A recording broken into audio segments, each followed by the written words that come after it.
अरे मेरा तो जीवन मचलाता है। अरे मुझे तो खाने में कुछ भी नहीं भाता महाराज, कुछ भी अच्छा नहीं लगता। तो सासू मैया कह देती है, बेटा एक काम कर, जब तुझे कुछ भी अच्छा नहीं लगता तो एक काम किया कर, तुझे रोटी अच्छी नहीं लगती, एक काम कर, तुझे तेरे मन को जो पसंद हो तू वो खा लिया कर महाराज। तो बहू कहती है, मैया एक काम करो, यहाँ छिपावड़ में शर्मा जी की होटल बहुत फेमस है और महाराज वहाँ पर समोसा बहुत अच्छा मिलता है, तुम्हारे बेटे से तनिक कह दो कि समोसा वहाँ से ला करके दे दिया करे महाराज। अब आप बताओ, क्या समोसा खाने से क्या ध्रुव जैसी प्रहलाद जैसी संतानें हो जाएगी महाराज? अरे जब वो समोसा ही 3-3 जगह से टेढ़ा है तो औलाद कहाँ से सीधी पैदा हो जाएगी महाराज? बताओ आप मेरे को, क्या हो सकती है? वो जलेबी पूरी राउंड राउंड घूम के टेढ़ी मेढ़ी बनी हुई है, तो उसको खाने से क्या संतान सीधी पैदा हो सकती है महाराज? बताइए। तो महाराज जब भी गर्भावस्था में रहे तब सुंदर सुंदर भगवान का स्मरण करें, भगवान का नाम उच्चारण करें। और देखिए, भगवान का नाम स्मरण करें, नाम उच्चारण करें महाराज, और ग्रंथ पढ़ें, धार्मिक किताबें पढ़ें महाराज। अब देखिए, धुंधकारी और गोकर्ण दोनों ने साथ में विद्या अध्ययन करना प्रारंभ किया महाराज। अब विद्या अध्ययन करने लगे। धुंधकारी तो विद्वान होते चले गए, बड़े जैसे जैसे बड़े होते चले गए वैसे वैसे विद्वान होते चले गए। और महाराज धुंधकारी जो था जितना बड़ा होते चला उतना पापाचारी दुष्टाचारी बनता चला महाराज। और अब महाराज धुंधकारी ने देखा कि महाराज ये इधर वाले मोहल्ले के जो बच्चे हैं वो मुझसे नहीं डरते हैं, चलो चल करके उधर जाकर के डराया जाए महाराज।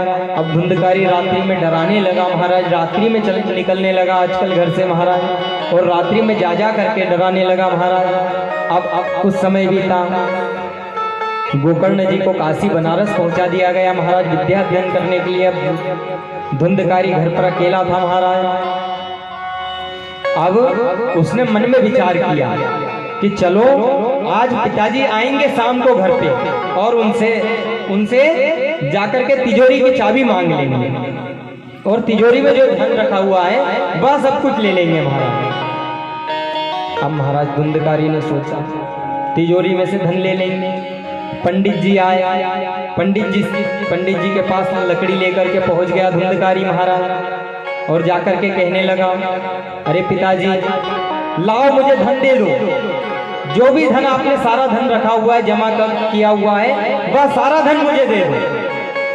अब महाराज पंडित जी ने सोचा, अरे मेरे पास तो कोई धन नहीं है महाराज। तो धुंधकारी कहने लगा, अरे पिताजी आपके पास जो भी धन रखा हुआ है वह सब कुछ मुझे दे दो, नहीं तो मैं तुम्हें लकड़ी से मारूंगा। अब महाराज पंडित जी ने सोचा कि ये तो मुझे लकड़ी से मारेगा। अब धुंधकारी गांव में चला गया। पंडित जी ने सोचा, अरे ऐसी संतान से तो मर जाना अच्छा था। पंडित जी उस दिन भी रो रहे थे, आपको बताया हमने, पंडित जी उस समय भी रो रहे थे कि संतान नहीं है, और पंडित जी आज भी रो रहे हैं महाराज कि संतान क्यों है। अब पंडित जी ने सोचा चलो चल करके भगवान की भक्ति करी जाए महाराज, कुछ भी किया जाए। अब पंडित जी वहां से कुछ दूर निकले, रास्ते में गोकर्ण जी महाराज मिल गए महाराज। गोकर्ण जी ने देखा पिताजी को और आवाज लगा दी, अरे पिताजी आप बड़े उदास मालूम पड़ते हो, अरे पिताजी ऐसा क्या हो गया? तब पिताजी कहने लगे, बेटा गोकर्ण आज धुंधकारी ने ऐसा ऐसा किया, सब कुछ वृत्तांत पूर्वक बताया। तो गोकर्ण जी ने बड़ा ही सुंदर सा उपदेश दिया है महाराज, और कहा है कि पिताजी अरे ये संसार वाले किसी काम में आने वाले नहीं है महाराज। अरे आप तो एक काम करो, बद्रीनाथ जाओ और जाकर के साधु संतों की सेवा करो और सत्संग का आनंद लो महाराज, और सत्संग का लाभ ले लो, क्योंकि उसी में उद्धार है महाराज। अब पंडित आत्मदेव जी वहां से निकलने लगे महाराज, कुछ दूर गए, सुंदर सा उपदेश दिया महाराज, और सुंदर सा उपदेश दिया। सुंदर सा उपदेश देने के बाद में गोकर्ण जी घर पर पहुंचे, और घर पर पहुंच करके धुंधकारी आया। धुंधकारी को जैसे ही आता हुआ देखा तो गोकर्ण जी ने अपना रास्ता साफ किया महाराज। गोकर्ण जी ने कहा, भैया देखो देखो बड़े भैया, मैं परिक्रमा करने के लिए जा रहा हूँ महाराज, मैं कब आऊँगा कोई भरोसा नहीं है। तो धुंधकारी ने सोचा चलो ठीक है, अच्छा है, घर में पड़े पड़े दिन भर पड़े रहते हैं, भगवान का नाम उच्चारण करते रहते हैं, एक आदमी का खर्चा बचेगा महाराज, काम धंधा तो कुछ करते नहीं। उनने के जाओ भैया निकल जाओ आप। अब महाराज गोकर्ण जी ने अपना झोला झंडा उठाया और परिक्रमा के लिए चल दिए महाराज। अब घर पर मैया अकेली बची। अब मैया के पास धुंधकारी पहुंचा और जाकर के कहने लगा, अरे मैया तुम्हें पिताजी ने तिजोरी की चाबी दे करके गए हो, लाओ वो तिजोरी की चाबी मुझे दे दो, क्योंकि उसमें धन रखा हुआ है और मैं धन निकाल लूंगा। अब मैया कहने लगी, अरे धुंधकारी, अरे बेटा मुझे मेरे पास कोई चाबी आबी नहीं है, पर फिर भी तू मेरी बात नहीं मान रहा है। तो धुंधकारी कहने लगा, अरे मैया लाओ मुझे जल्दी से तुम तिजोरी की चाबी दे दो, नहीं तो मैं तुम्हें जलती हुई लकड़ी से मारूंगा महाराज। मैं जा रहा हूँ, मैं लौट करके आऊंगा, तब तक मुझे तिजोरी की चाबी दे देना, नहीं तो तुम्हें जलती हुई लकड़ी से मारूंगा। अब महाराज मैया ने यह सोचा, तो सोच करके मैया कहने लगी, अरे ऐसे पुत्र होने से तुम मर जाना अच्छा है, और जाकर के सूखे कुएं में कूद करके अपने प्राणांत कर लिए महाराज। और देखिए धुंधकारी वापस आया। अब वापस आया तो आकर के उसने क्या देखा, घर में कोई नहीं है। पता चला कि पिताजी वनवास को चले गए, गोकर्ण भैया परिक्रमा करने चले गए, मैया ने प्राणांत कर लिया सूखे कुएं में कूद करके। अब महाराज धुंधकारी घर में अकेला बैठे तो उसका मन ही ना लगे महाराज। अब धुंधकारी ने सोचा कि अरे मैं अकेला घर में रहूंगा तो मुझे समझ में नहीं आएगा, अरे मैं इधर जाता हूं तो घर खाने को दौड़ता है। धुंधकारी बाजार गया और बाजार से 5 गणिकाओं को खरीद करके ले आया महाराज, 5 वेश्याओं को खरीद करके ले आया। देखिए महाराज ये संस्कारों की बात है, क्योंकि माँ ने ऐसे संस्कार दिए थे।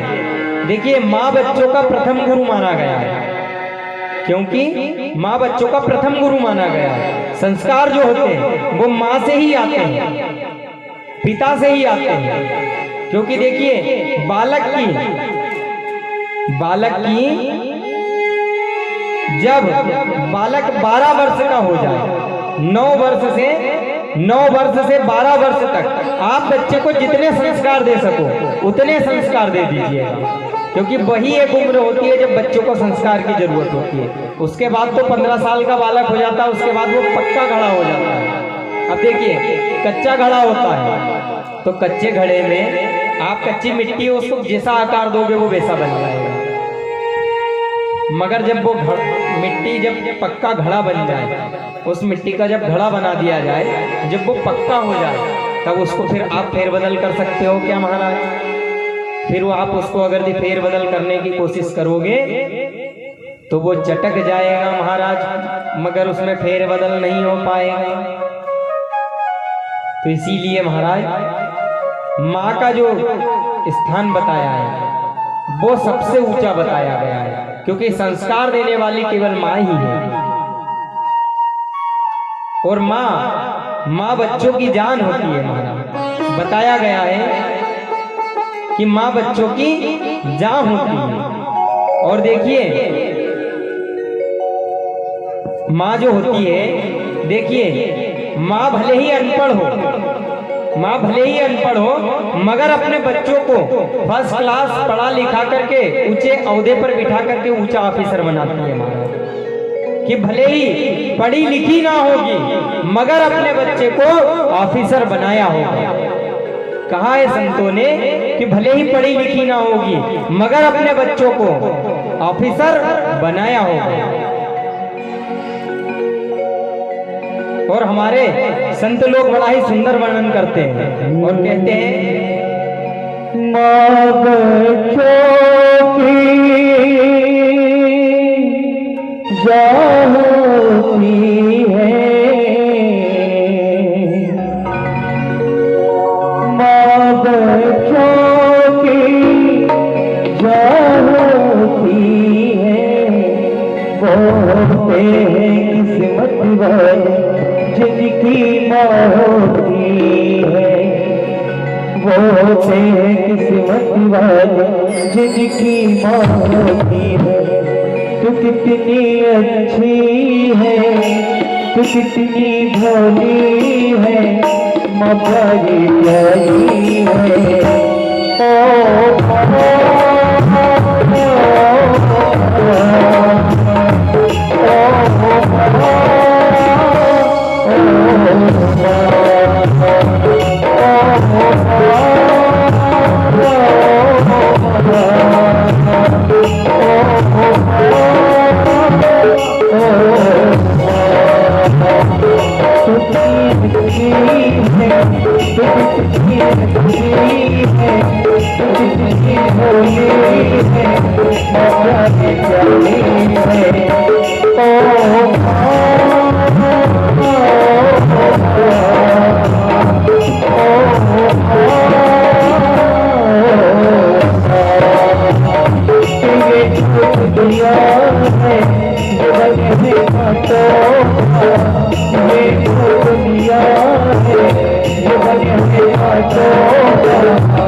Oh